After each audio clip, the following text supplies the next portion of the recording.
Olá, saudações a todos, todas e todes. Estamos iniciando mais um episódio do nosso Co-Criando na Podosfera. E este é um episódio especial porque ele é o último da série de episódios gravados para o canal do Grupo de Estudos Filhas de Avalon no YouTube. Um canal coordenado pela professora doutora Elis Rabelo Câmara, já uma parceira de longa data aqui do nosso projeto, né?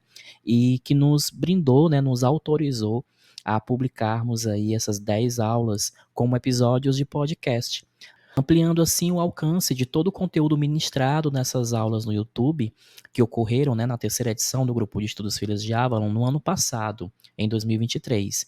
E durante esse primeiro semestre de 2024, nós fizemos aí as edições e trouxemos para a Podosfera, para as diversas plataformas de áudio, a versão em podcast desse conteúdo, que se você não ouviu, né, nenhuma das aulas, fica aí o convite para você ouvir aqui no nosso podcast, no nosso Cocriando, e conhecer aí um pouco sobre a vida, a obra e o legado de mulheres, né, que se destacaram aí na historiografia, que se destacaram em suas diversas áreas de atuação, cada uma a seu modo e de acordo aí com o seu talento nato, deixando aí importantes contribuições para a nossa sociedade.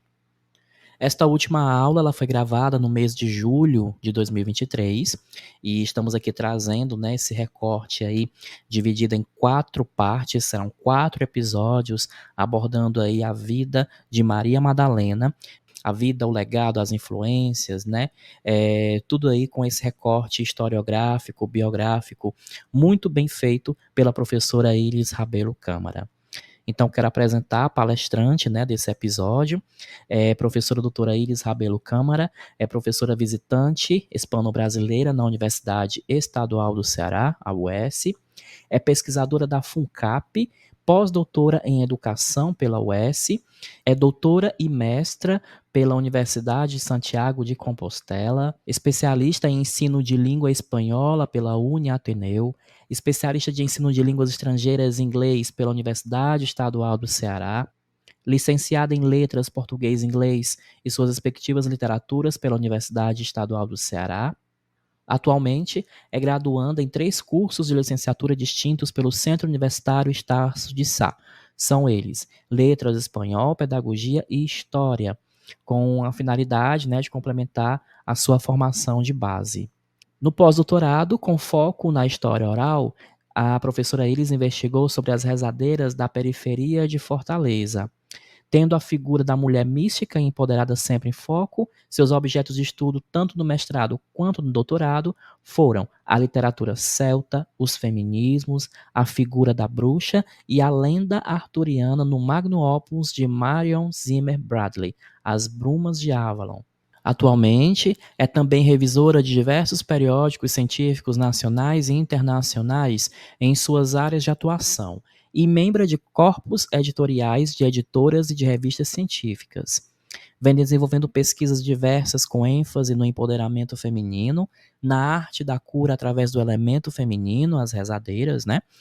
Na sabedoria popular sertaneja, dos profetas da chuva, além de se dedicar ao estudo dos costumes, literaturas, mitologias e folclores dos povos de fala portuguesa, inglesa e espanhola. É a idealizadora, criadora, líder e orientadora do grupo de estudos Filhas de Avalon, que agrega, né, pesquisadores e pesquisadoras de diferentes áreas do conhecimento e espalhados aí por 8 países distintos. São eles: Brasil, Espanha, Portugal, Colômbia, França, Holanda, País de Gales e Egito. E esse grupo trata especificamente do estudo e da produção científica acerca da literatura produzida por mulheres, tanto brasileiras como estrangeiras, pretéritas e atuais. A professora Iris iniciou aí sua carreira como biógrafa, atualmente se dedicando a escrever duas biografias, uma sobre a sua avó, Maria Nazaré Saraiva Rabelo, educadora leiga rural de 1933 a 1972, no distrito de Juazeiro de Baixo, em Morada Nova, e outra biografia que ela está se dedicando é sobre Miguel Ângelo de Azevedo, Nireis, né? O senhor Nireis, memorialista, historiador, jornalista e colecionador reconhecido e premiado. Finalizada então aqui a leitura da biodata da professora Ilis, vocês vão ficar agora aí com o registro em áudio, né, dessa última aula da terceira edição do grupo de estudos Filhas de Avalon, que traz aí a vida, o legado e as influências de Maria Madalena.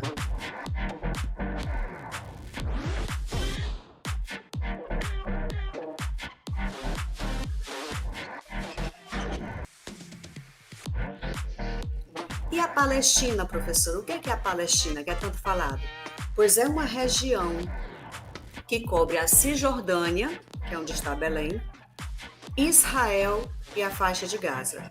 Para falar da Palestina, a gente necessitaria de 3 aulas, porque é muito assunto e não se esgota, assim como tampouco se esgota esse tema de hoje.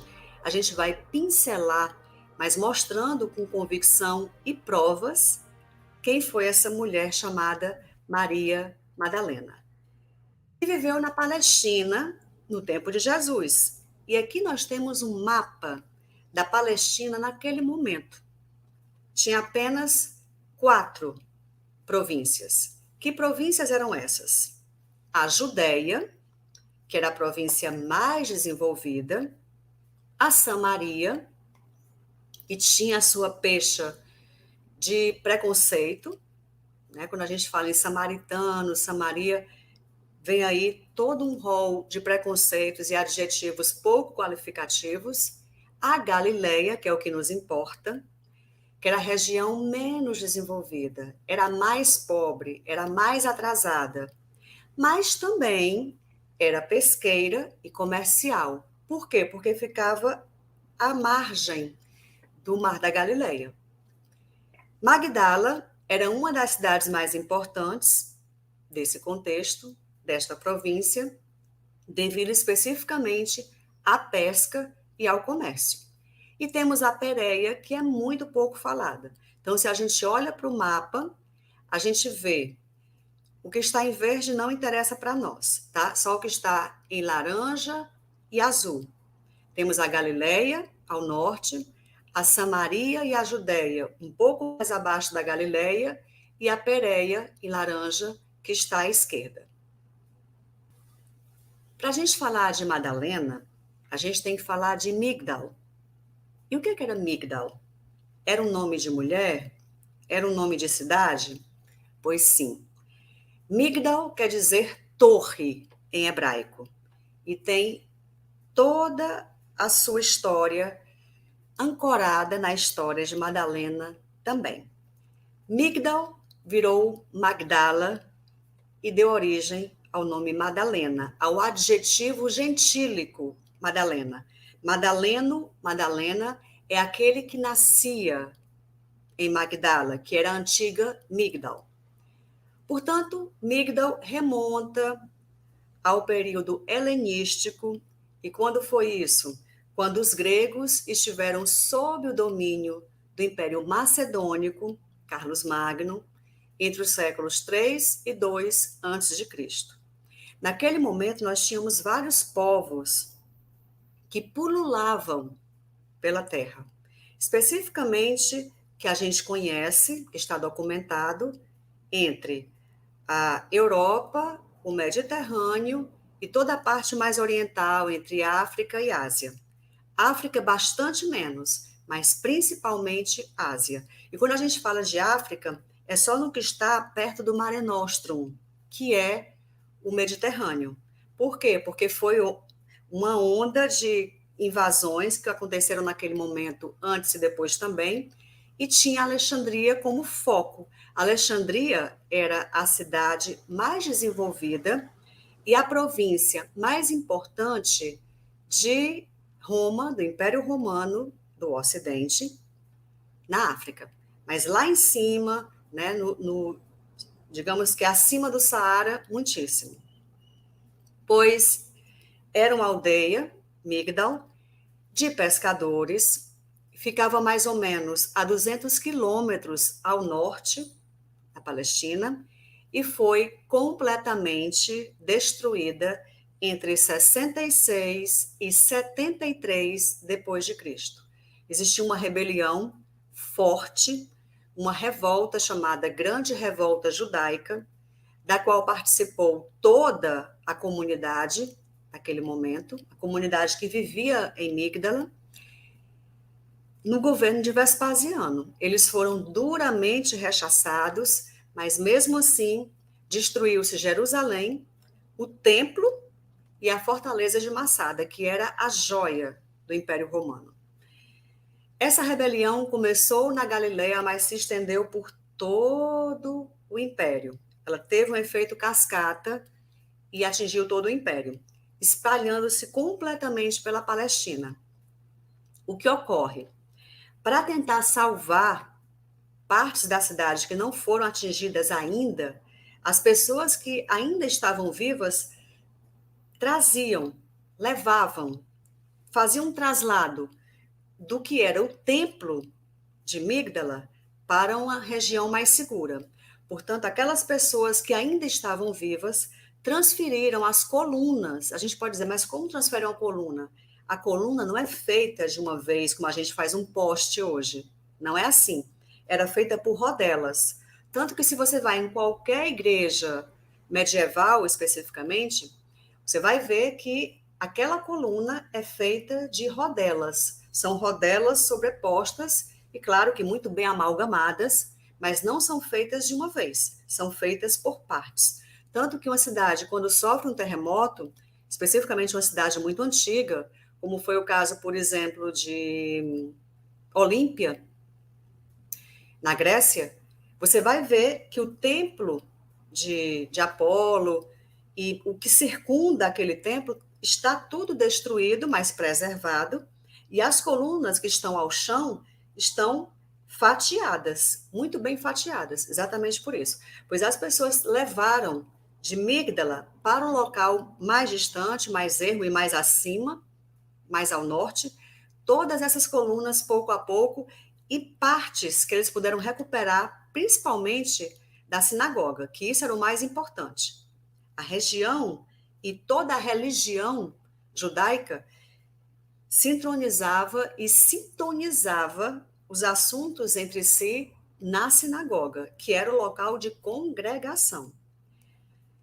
O que é que nós temos no slide? Que as colunas da sinagoga foram transferidas para outro lugar, quilômetros acima e bem mais ao norte. Quem resistiu na cidade foi assassinado. Nós não temos casos relatados de pessoas que sobreviveram a essa revolta estando em Migdal. Portanto, Migdal ficou esquecida completamente até pouco tempo atrás. E o tempo foi se encarregando de cobrir Migdal. E as pessoas se referiam a Magdala como sendo essa nova cidade que fora transferida.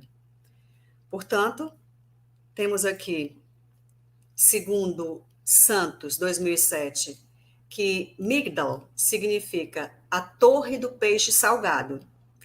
E a sua presença está descrita no livro bíblico Lamentações. Mas há muito pertencia à rota internacional. Entendam que esse peixe, que era pescado ao lado, no Mar da Galileia, que não é um mar, é um lago, o maior lago que nós temos no país, em Israel. Então, o que é que acontecia? Eles traziam esse peixe, ali existia, em Migdal, um mercado. E não somente isso, o peixe era preparado para ser exportado.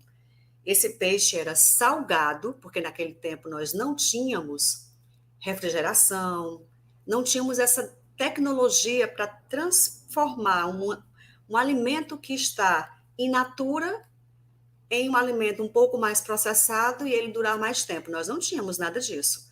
O único conservante que existia era o sal. E o sal, apesar de hoje ser um item extremamente barato, independentemente se é o sal normal e corrente que a gente compra no supermercado ou se é o sal do Himalaia, não importa, é sempre barato se a gente for comparar com o sal na época de Cristo. Tanto que o nome salário vem de salarium, porque aqueles soldados eram pagos com sal. As pessoas costumavam consumir os alimentos sem sal. O sal, na verdade, era um item muito caro e o salarium, que é o salário, era pago em sal porque era algo precioso. Então, já vemos aí que Magdala, ou Migdal, era um local muito rico nesse sentido, porque além de ter peixes in natura, ainda preparava aqueles peixes para viagens através do oceano. Ele chegava até Roma. Esse peixe colhido, esses peixes colhidos no Mar da Galileia, chegavam até Roma conservados em sal e principalmente numa substância como se fosse um molho, que era muito apreciado e era feito a partir de peixes. O que é que nós temos também aqui no slide? Que nessa cidade haviam pessoas de todas as religiões daquele momento, com costumes diferentes e que se encontravam no mercado. Por isso era muito comum que as pessoas falassem outras línguas, apesar de não escrevê-las, porque até hoje, normalmente, as pessoas falam, ou quase todas as pessoas falam, mas nem todas as pessoas escrevem. Apesar de termos milhões de anos aí em evolução da escrita, não foi assim desde sempre. Nem todos escreviam. Exatamente por isso que os escribas eram tão sumariamente reverenciados. Os faraós endeusavam aqueles escribas, porque nem todo mundo era capaz de escrever, porque nem todo mundo tinha acesso ao letramento.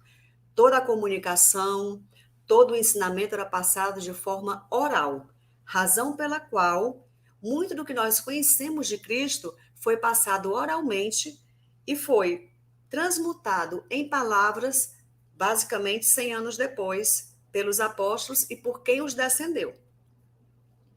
A cidade de Magdala não é mencionada no Novo Testamento. Antes a gente coloca aqui que era uma cidade próspera, comercializava peixe salgado, molhos à base de peixe, conservas, e algo que eu não falei que é importante, antes de falar na menção ao Evangelho. Ali eram tingidos tecidos e eram também fabricados, colhidos e fabricados em forma de compotas, alguns produtos agrícolas. Quando a gente fala em tingimento, a gente fala não somente na criação daqueles caprinos, mas também na lavagem daquela pele tosquiada, daquela lã tosquiada, lavagem, separação dos fios, o pentear daqueles fios, a desfibrilação, porque tinha que ser desfibrilado. Tudo aquilo colocado nos teares a partir do funcionamento das rocas era algo difícil. E o tingimento era mais difícil ainda, porque dependia do que tínhamos à disposição em forma de mato, que eram as baias. E os tingimentos mais comuns eram, como eu estou aqui, tingimento cru, tá?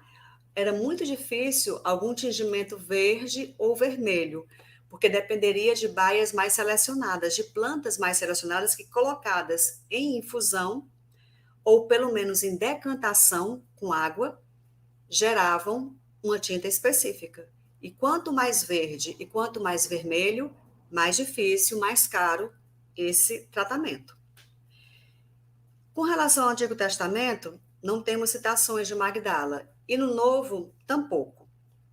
Entretanto, é o local onde Jesus e os seus discípulos se dirigiram em travessia, porque eles saíram da Betânia para Jerusalém e tiveram que passar por Migdal. Independentemente do transcurso, se foi longo ou não, mas ele teve que passar por lá.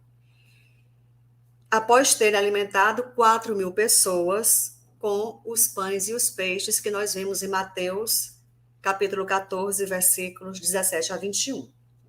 Curiosamente, o peixe consumido ali era a tilápia. Se você acha que o cará-tilápia é um peixe do Brasil, aqui no Ceará nós consumimos muito, saiba que eu, quando fiz a viagem à Terra Santa, paguei um absurdo para comer isso aqui. Em 2015, eu fiz uma viagem com o meu melhor amigo, Fábio, a quem eu mando um beijo, Fábio Oliveira, e nós conhecemos não somente a Terra Santa, mas também o Egito, Chipre.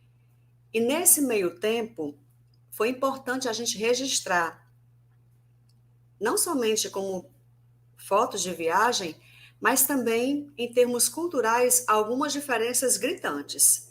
Nós pagamos um absurdo para comermos esse peixe, que poderíamos comer tranquilamente aqui no Ceará, porque é o cará-tilápia. O que acontece?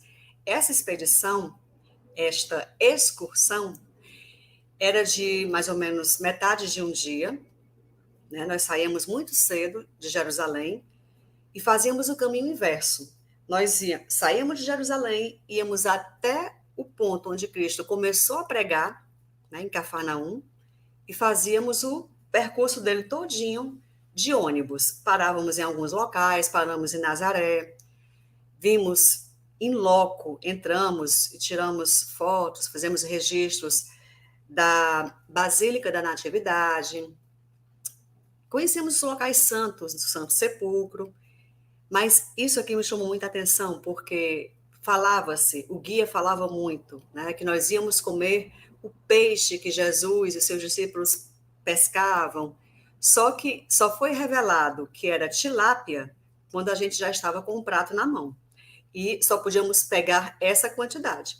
Era um peixe assado, aliás, frito, melhor dizendo.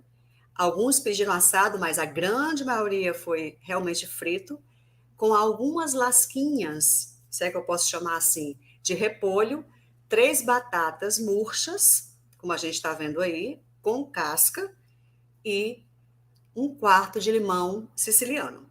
Esse foi o nosso almoço nesta excursão à Terra Santa. Que é interessante, né? Para a gente ver como é que é a questão também alimentar das pessoas. Só que Migdal foi redescoberta. Até hoje em Israel, se pretende fazer qualquer edificação, é impreterível, antes da construção começar, fazer uma escavação para ver se ali não há algum resquício de alguma cidade antiga ou algum artefato antigo que possa estar enterrado ali. Enfim, isso não é somente em Israel. Quando a gente vai ao Egito, a gente fica sabendo em loco, que é algo chocante, que ainda falta se descobrir muitos locais de enterro, né, de ocultação das antigas múmias, das múmias de faraós, faradisas. A gente tivemos só faraós, tivemos também faradisas, pelo menos uma. Pois ainda hoje, naquela região toda, não só no Egito, mas também em Israel e adjacências, nós temos locais ainda por descobrir. Nós temos verdadeiras riquezas, preciosidades enterradas e que estão completamente esquecidas. A poeira do tempo varreu essas cidades, essas localidades, e nós não temos acesso. Só se acontece um efeito como esse, uma ação como essa, que em 2009 estava se construindo um resort à beira-mar, no Mar da Galileia, especificamente para abrigar pessoas legionárias de Cristo, porque é uma edificação belíssima, é um hotel em forma de resort, que é muito comum, não somente na Galileia, mas no Mar Morto. Se você vai ao Mar Morto, durante toda aquela orla, aquele périplo, é formado por uma infinidade de resorts, cada um com o seu preço, com o seu luxo adicionado, mas tem todos uma saída para o Mar Morto, para uma porção do Mar Morto. Aqui é a Galileia, é diferente, tá? O Mar Morto já é uma outra história, na Jordânia, fica ali pertinho. Nessa viagem, nós conhecemos não somente o Egito, né? Mas também a Terra Santa, a Jordânia e Chipre, como eu tinha falado. Passando também por alguns países que estão ali do entorno, mas nos focando mais nesses que estamos mencionando. E fazendo as escavações que são requeridas, descobriu-se Migdal, que acreditava-se que estava desaparecida completamente. Sabia-se que aqueles habitantes todos haviam morrido, mas não que a cidade permanecia ali, de alguma forma. Pois, segundo os slides, eles compraram uma área, essas pessoas dessa congregação, Legionários de Cristo. O que ocorre? Exatamente ali, escavando, como de sempre, como é de praxe, encontraram a sinagoga original, o que não pôde ser retirado, que ficou ali. Especificamente o mosaico, a pedra lapidar, que é uma pedra em forma de altar, que é onde se lê a Torá, isso estava lá. E as pessoas nem imaginavam. Ali havia uma sinagoga que era a representação pétrea do Templo de Jerusalém. Lendo essa partezinha do slide, esse item, a gente coloca: somente passou a ser melhor estudada a cidade de Migdal arqueologicamente em 2009, quando se estava construindo este resort, à beira-mar, especificamente para abrigar estes peregrinos, legionários de Cristo, comprando esta área, escavando como é o normal e descobrindo a cidade. Ela foi encontrada muito rente ao solo, praticamente. Foi encontrada a pedra, né, com os desenhos de traços delicados, entalhados de uma menorá, que é o candelabro judeu de 7 velas. Isso a gente está se referindo à pedra onde se lê, onde se lia a Torá naquele momento, que é um dos símbolos judeus, essa questão de Torá, a representação da Torá de alguma maneira nas pedras, mas principalmente da menorá, que é o candelabro.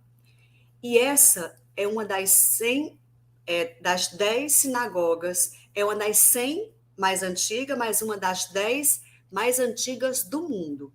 Essas 10 estão entre 100 que foram compendiadas, mas as 10 que foram selecionadas tem nessa daqui uma representante mor. Ela é de 50 a.C.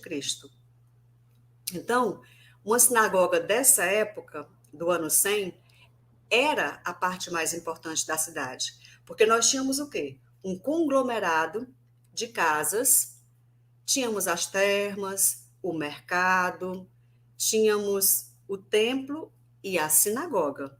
Lembrando que o templo era apenas para sacrifícios e a sinagoga era para leitura da Torá, manifestações populares, voto de algo que fosse importante, discussão de temas importantes para a comunidade. Era, portanto, o que havia de mais importante numa comunidade, era a sinagoga. Essa, especificamente, comportava 120 pessoas bem, em pé. E foi encontrada a 30 centímetros da superfície. Eles não cavaram muito para encontrar, então, essa escavação, essa cidade em forma de sítio arqueológico. Apenas 30 centímetros abaixo da superfície estava Migdal. Acredita-se, que a cidade foi construída sobre a antiga cidade de Magdala, ou seja, há uma confluência aí entre o que foi construído em cima e o que estava construído embaixo, porque existia uma estrutura.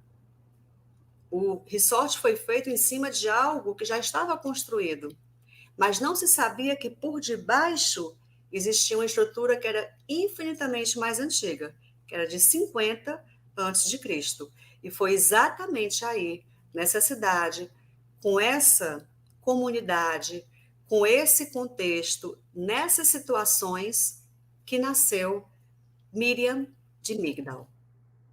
Aqui nós temos uma representação muito pouca, pequena parte somente, do Mar da Galileia nesta viagem que eu fiz em 2015. O dia estava extremamente instável, choveu bastante, e neste momento as águas estavam um pouco revoltas. A gente vê atrás de mim que existe esta enseada, existem umas árvores também que estão nuas, porque era inverno, mas a água é turva, não é uma água muito límpida, e como eu falei, não é um mar. Apesar de chamar-se Mar da Galileia, era um lago, que é o maior lago que se tem lá até hoje.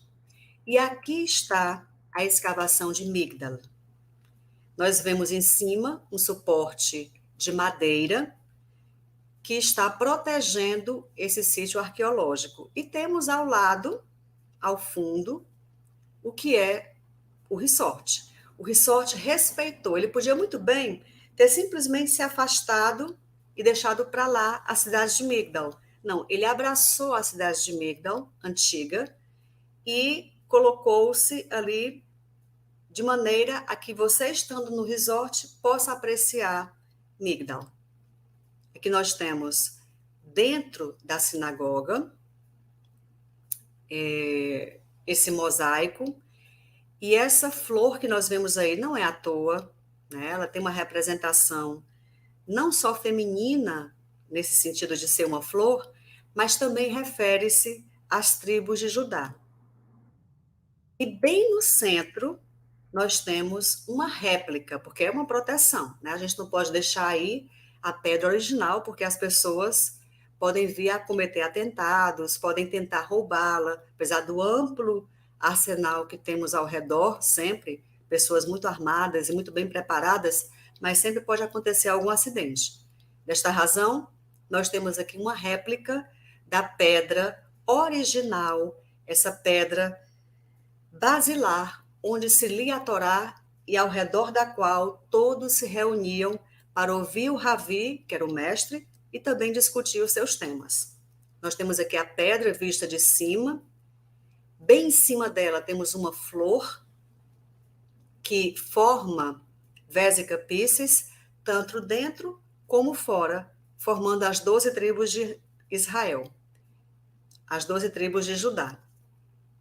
E nessa face lateral, dianteira, temos a menorá, que é o candelabro dos 7 braços, das 7 velas, juntamente com as ânforas. Cânfora é outra história. Com as ânforas, que eram esses vasos com duplas asas para se colocar o peixe salgado e também o molho que esse peixe exigia.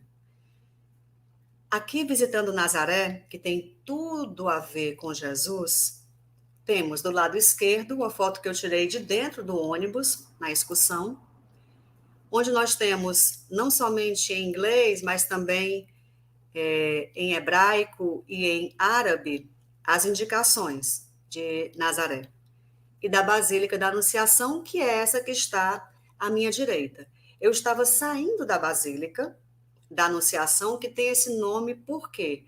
Porque bem no centro dela, nós temos uma indicação em forma de altar e outros elementos plásticos, né? Quando eu falo plástico, é de arte mesmo, representando o local onde Maria de Nazaré recebeu a anunciação do anjo de que estaria, a partir daquele momento, se desse o sim a Deus, estaria concebendo do Espírito Santo.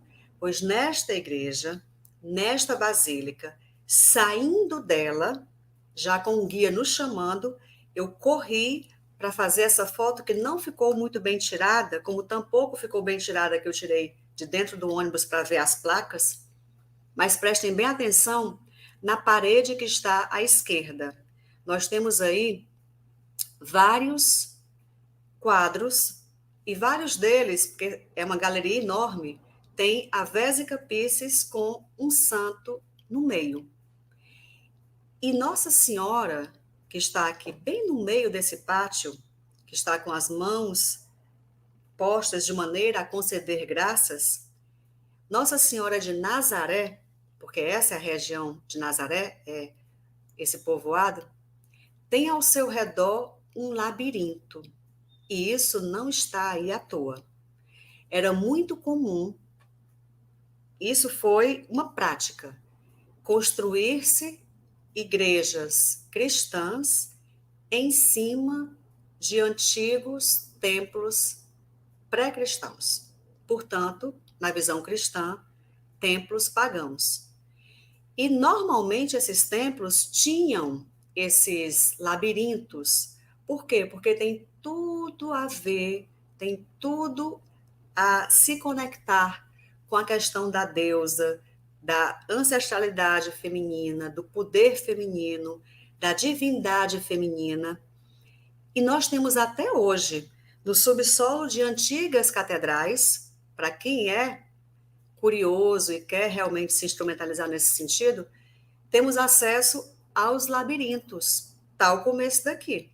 Só que esse está exposto num pátio, que está aqui não à toa, como eu falei, foi uma, não vou dizer usurpação, mas acaba sendo. É um rebatizo de uma antiga tradição que não se perdeu. Então, se você vai à França especificamente, o sul da França, vemos muito essas catedrais com esses espirais, com esses labirintos. Aqui, especificamente, um labirinto que tem conexão com a divindade feminina. A gente olha assim e acha tão bonito, ai, que interessante esse mosaico. Não, não é só um mosaico, é um labirinto. Para quem vê o óbvio, é só um piso muito bem estruturado. Mas para quem tem conhecimentos que vão além do óbvio, esse momento da junção do antigo com o novo, da divindade antiga, que é o labirinto, com a divindade nova, que é Maria de Nazaré, faz a junção do sagrado feminino. Como é que eram as mulheres na época de Cristo?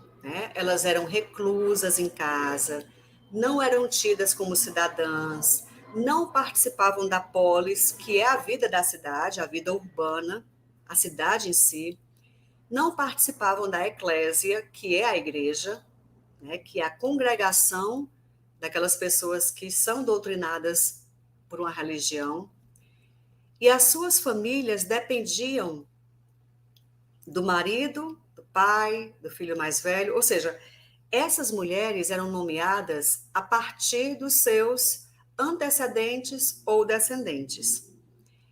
As mulheres da época de Cristo doaram seus bens de forma muito generosa para poder custear as despesas que Cristo tinha durante o seu ministério. Então, não somente ele, mas seus discípulos precisavam se alimentar, precisavam se abrigar, precisavam tomar água, precisavam de cuidados, e essas mulheres brindavam esses cuidados, não somente atendendo-os, mas também financiando-os, especificamente aquelas que eram bem dotadas financeiramente. Por isso mesmo que nós temos, por exemplo, Maria Batseba. Batseba vem com relação ao seu pai. O pai dela tinha esse nome. A mulher de Cleófas, até hoje a gente fala, a mulher do fulano, a mulher do cicrano. Não, a esposa, A mulher do fulano é como se ele fosse o dono daquela mulher. Mas Cleófas ou Cleófas era o marido dessa mulher que não tem nome. Maria, mãe de Tiago e João. Maria, mãe de Jesus. Maria de Nazaré não tinha, nós não temos esse nome, Maria de Nazaré, tão em voga nos evangelhos. Não é comum encontrarmos essa denominação. É Maria, mãe de Jesus, Maria, mãe de Jesus. No entanto, Maria Batseba tinha esse nome por causa do pai, a mulher de Cleófas nem sequer tinha nome, não é nominada, e Maria, mãe de Tiago e João, tinha essa função de ser mãe desses dois. Maria, mãe de Jesus, era mãe do Criador. Por que que Maria de Magdala tinha esse nome referente à cidade da qual ela vinha? Aí eu faço para vocês essa pergunta. Por que que esta mulher não levava o nome do marido, que ela possivelmente teve, nem dos filhos que ela não teria nunca? Ou teve, depende de quem vê. Ela era extremamente poderosa. Por isso mesmo que ela se iguala com Jesus de Nazaré, Paulo de Tarso, José de Arimateia e muitos outros. Paulo de Tarso, porque veio de Tarso, é como Tales de Mileto, tempos depois, Tales da cidade de Mileto. Os homens tinham essa prerrogativa de levar consigo no sobrenome a cidade na qual haviam nascido. As mulheres não. Maria de Magdala, ou Maria de Migdal, ou Miriam de Migdal, ou Maria Madalena, é a única que tem este poder de ter no seu sobrenome o local de origem de sua vida. E qual que era a importância dessas mulheres, né? No judaísmo, elas não podiam ser ensinadas na sinagoga, os rabinos não olhavam para elas, eram apenas vultos, não podiam falar durante as questões colocadas, escutavam caladas tudo, não eram contadas nos fóruns, como nós já colocamos aqui. Mas no cristianismo, homens e mulheres foram colocados como iguais, especialmente porque Cristo trouxe para si pessoas que eram socialmente indigestos. Exemplo desses párias. Ele trouxe para o seu ministério pescadores, que eram de uma profissão muito comum, pescadores. Ele mesmo era um carpinteiro, que para a época era uma boa profissão, porque o artesanato era diferente da lida diária com o animal morto. Ele pegava madeira e transformava no objeto. Então, essa manufatura era diferente do cuidado da agricultura, da pecuária, era bem diferente. Mesmo assim, ele começou o ministério dele aos 30 anos e procurou pessoas como, já ditos, né? Os pescadores, cobradores de impostos, que eram extremamente mal vistos, prostitutas que o seguiam, eram curadas e o seguiam, mulheres, doentes, leprosos. Ele não trouxe para si os fariseus, que era aquela ala dos judeus extremamente engessados. Eram pessoas que não eram de forma alguma abertos à mudança, eram muito restritos no seu modo de falar, no seu modo de pensar, no seu modo de vestir, julgavam muito. Não faziam tanto, mas julgavam muito. Tanto que Cristo foi morto também, devido a essas questões dos fariseus contra ele, que não acreditavam que ele era o Messias. Porque o que é que se pensava, gente? Que Messias, o tão esperado Messias, viria como um rei, como soberano. E não foi exatamente isso que eles viram. Quando Cristo saiu de sua terra para poder pregar, voltou a ela tempos depois. E as pessoas diziam: oi, esse não é o Jesus, que é o filho do José? O que é que ele está fazendo aí de Messias? Que conversa é essa que esse rapaz é o Messias? As pessoas não acreditavam muito. Quando ele passou a fazer milagres, andar sobre o mar, curar leprosos, curar mulheres que tinham sangramento perene, ou seja, uma hemorragia perene. Quando ele começou a fazer milagres, ressuscitar mortos, curar leprosos, ele começou a chamar a atenção das pessoas de que talvez realmente fosse o Messias, o prometido. Mas, independentemente de se comprovar ou não, essas mulheres acreditaram. E como ele deu a elas o poder da fala, elas podiam não somente ajudá-lo, ancorá-lo, auxiliá-lo, mas também pregar a palavra junto com eles, junto aos outros irmãos. Ele era o Ravi, ele era o mestre, mas elas eram discípulas, estavam aprendendo e estavam também propagando sempre que podiam. E isso intensificou-se muito depois que Cristo morreu. O que acontece? Essas mulheres se aproximaram demais de Jesus. Existia termos sexuais metidos, ideia de sexo? Não tinha nada a ver com isso. Era pura e simples admiração e amizade. Cristo via nelas seres humanos tão humanos como ele também era. Ele era divino e humano, mas a parte humana dele era muito aberta a essas mulheres. Por isso mesmo que o símbolo dele é um peixe. É um peixe porque ele teve no seu ministério, dos 12 apóstolos, 7 eram pescadores, a grande maioria. E as suas discípulas eram mulheres. Lembra então a Vesica Piscis, o peixe, a Vesica Piscis ou Vesica Piscis, depende muito da fonte de onde a gente vai tirar essa informação, Vésica ou Vesica. Muito bem. Ele desenhava aquele peixe e esse peixe tem uma ligação visceral com a mulher, porque a mulher, quando está sexualmente excitada, desprende um cheiro que pode se associar ao cheiro dos peixes. Então, mulher, peixe e água têm uma relação visceral. É o mesmo campo imagético, é o mesmo campo semântico, inclusive. E Cristo foi feminino bastante para acolher essas mulheres e tê-las como iguais. Ele as tinha como pessoas que iriam continuar a sua missão, como realmente foi. Cristo e os apóstolos, com exceção de Lucas, nasceram em berço judaico. Só Lucas que não era exatamente judeu, mas todos os outros eram. Essas mulheres desenvolveram o papel de suporte nesse ministério que era itinerante, doavam seus bens de forma total, muitas vezes, ficando só com o básico para poder ajudar Cristo na sua missão mundo afora, ou naquele mundo que se conhecia.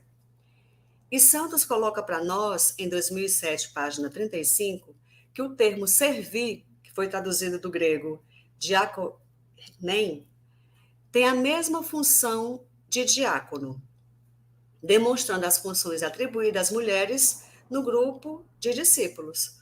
Portanto, para Jesus, elas estavam no mesmo patamar que os seus apóstolos. Seriam apóstolos, mas naquele momento, ele vivo, todos ainda eram discípulos. Só se tornaram apóstolos aqueles que se achavam preparados e foram designados para andar pelo mundo pregando o evangelho.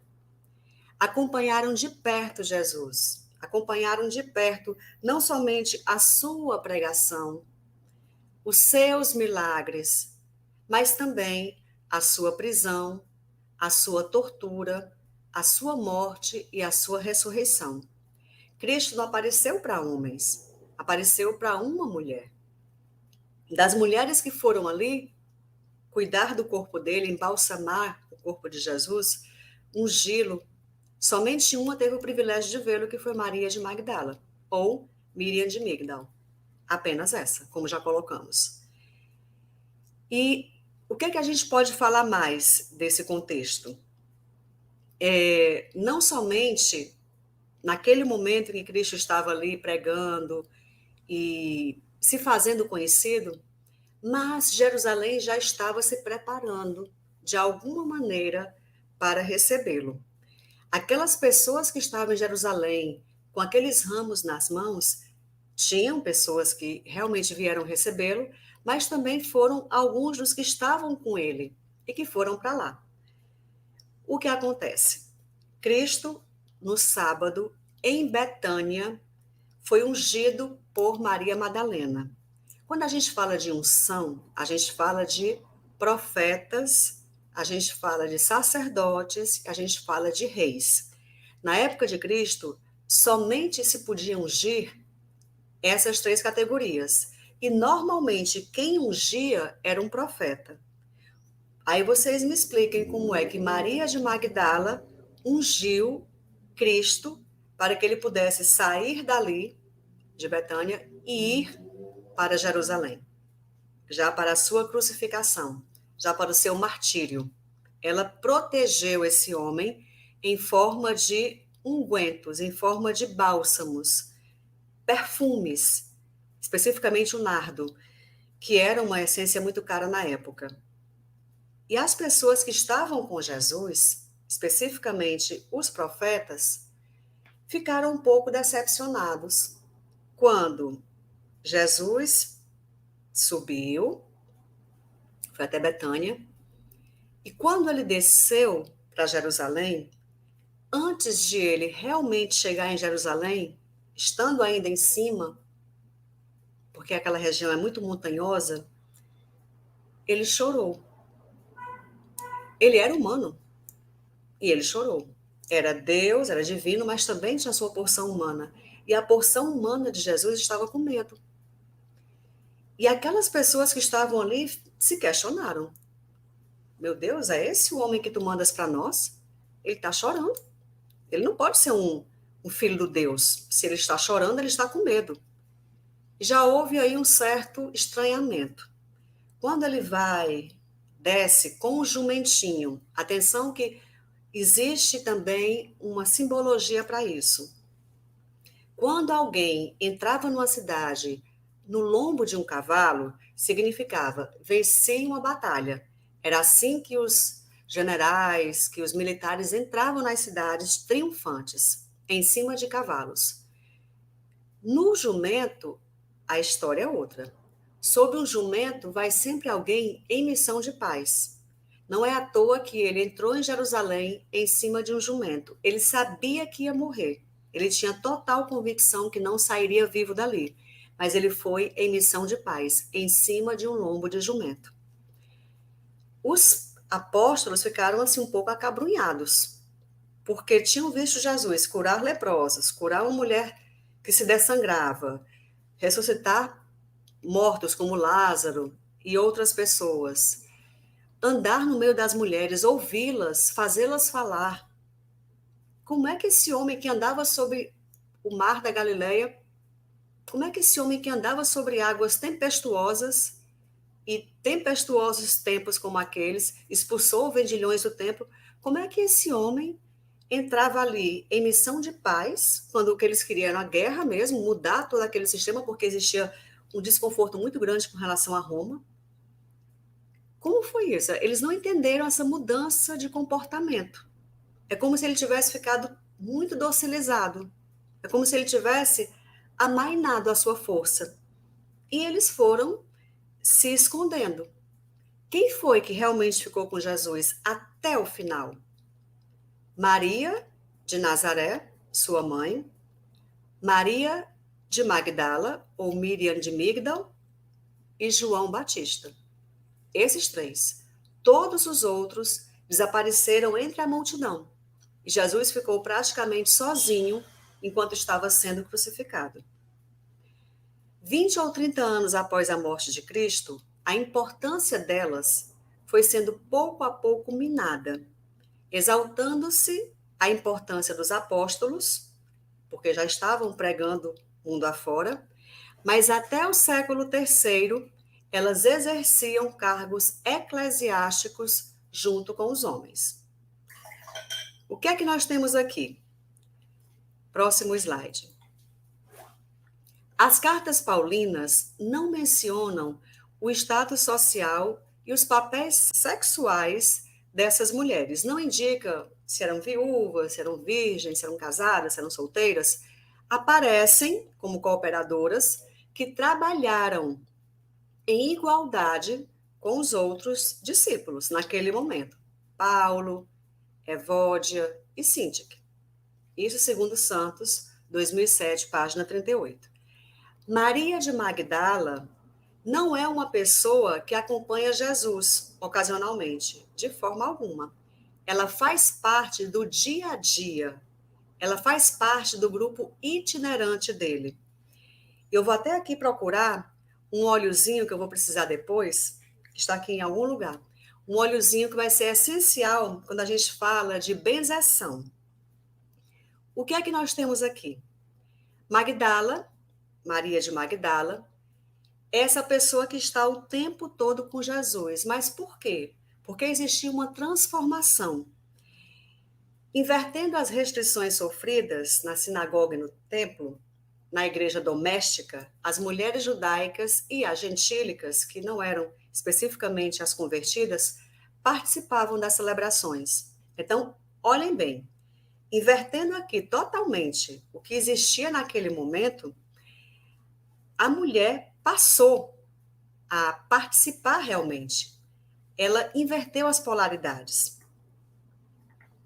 Nas igrejas domésticas, que foram aquelas que foram abrigando, né, são as eclésias, são aqueles conglomerados de pessoas que vão se aproximando de Jesus, vão tendo a palavra sendo escutada, sendo absorvida pela sua estrutura, sendo pregada também. E essas pequenas igrejas domésticas, essas eclésias, eram conhecidas como local onde essas diaconisas missionárias viviam e trabalhavam. Com o passar do tempo, os homens começaram a diminuir e monopolizar os cargos legados às mulheres cristãs da igreja primitiva, proibindo a prática feminina, a Eucaristia e, aos poucos, moldando as mulheres. O que é que nós concluímos? Que Cristo chamou para si o elemento feminino, não somente porque aquele peixe simbolizava a Vésica Piscis e porque aqueles pescadores estavam com ele, mas porque ele acolheu a voz da mulher. Ele deu vez e voz às mulheres, especialmente a uma que se aproximou mais dele e aprendeu dele para poder repassar. Nas igrejas, nas eclésias, nas igrejas domésticas da igreja primitiva, elas eram fundamentais. Eram fundamentais na pregação de Cristo e foram fundamentais ainda na pregação dele, mas principalmente depois da morte de Jesus, que elas foram congregando e a partir dali, mesmo perseguidas, foram cada vez mais levando a palavra adiante. Temos aqui algumas delas. Priscila, que foi evangelizadora, está em Atos 18, 26. Lídia, que abrigava missionários, Atos capítulo 16, versículos 14 a 15. Maria, aqui mãe de dois, João e Marcos, que abria a sua casa para as reuniões, está em Atos dos Apóstolos, capítulo 12, versículo 12. As filhas de Filipe, que era o evangelista, elas profetizavam, Atos 21, 9, capítulo 21, versículo 9. Febe, que servia a igreja, Romanos, capítulo 16, versículo 1, e Síntique, que se dedicava à obra, Filipenses, capítulo 4, versículos 2 a 3. Mas tem muitas, muitas, muitas mais. Aqui são apenas algumas delas. Maria de Magdala foi a que se destacou, dentre toda aquela pleiade de mulheres que se dedicavam, que se voltavam para Cristo e sua itinerante missão, essa foi a que mais polêmica causou. É a mais citada nos evangelhos, é a mais citada na Bíblia e até hoje repercute como sendo uma pessoa de índole negativa. E a gente coloca aqui, Maria de Magdala foi portadora de mirra, foi a nova Eva e a apóstola dos apóstolos, ou foi, com letras minúsculas, a pecadora, a prostituta e a penitente?